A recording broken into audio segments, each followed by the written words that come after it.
Okay, Michelle Manelis, MiNDFOOD.com. Hi, Melissa. Congratulations on the role. Thank you. You play a real survivor, and I just wondered, in what ways do you relate to this aspect of Margot? Oh, I'm a survivor, I would say. There's no question about that. I've seen the worst of life and the best of life, I would say. But all of that followed by, I'm having my sons and not taking work for a long time built this sort of energy that I think by sitting on the script of Mosquito Coast for that many months allowed me to really figure out, if I'm going to play Margot, I'm going to play her with absolutely everything that I have left. Just give it my all. And it was a lesson to me to not just take role after role after role after role and just be so ambitious that you've got to leave your own personal life behind. I didn't do that. This is my first big role back. And sometimes when you wait, good things come. You just got to sit tight. How good would you be off the grid? That'd be excellent. I'm Australian. I mean, Australians, where in the world have you not seen an Australian that just survives no matter where they are put?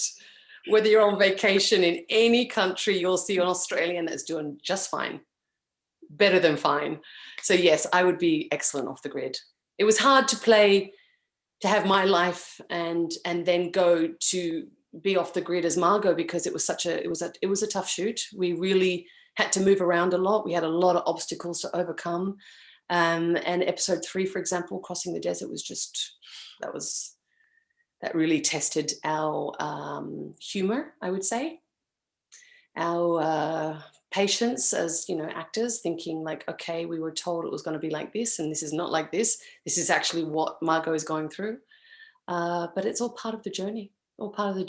And, an acting career is not easy, is it? But to take on a role of Margot Fox, but it was a lot of joy too. There was a lot of laughter. Unlike most of your roles, this is, probably your least glam role that I can think of. Oh, Rosie in a Slap wasn't glamorous. Oh, true, yeah. Oh, so boy. Oh, no, I'm really good at not glam. Is that liberating for you? Is that fun not to have that kind of added pressure? It's not fun at all, But actually, you realize that I often feel like I look better when I'm not so aware that I should look good, Sometimes there's beauty in just being plain and average. There's always something there that's quite beautiful. And I tried to show, with Margot, she had no money to spend on her hair. She had no money to spend on her clothes. I even wear my daughter's jacket. My pants are you see the pants I wore? Like, that's all done on purpose. It is liberating to not have to suck your tummy in or, whatever. It was very liberating in that way. And just to be natural. It's nice to be natural and go to work and not have much hair and makeup time. 20 minutes max. That was it. You've been living in Paris for a while now. Yes. What's that been like, and what do you miss about Australia? Even the word Australia just makes me tear up, I get like a lump in my throat but I've been away from home now 28 years.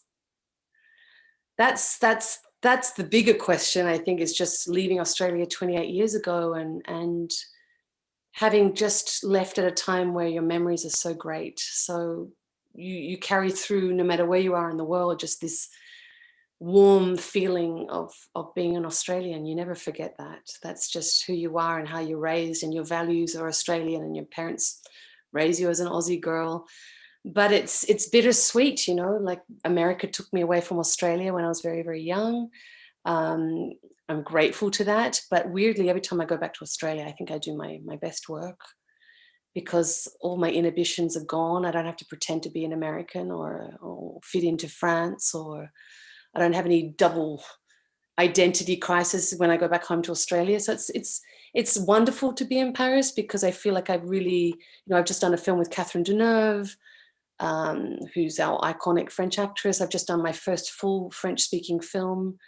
So this is just great. Yes, I've adapted to the culture a lot better than most, I would say.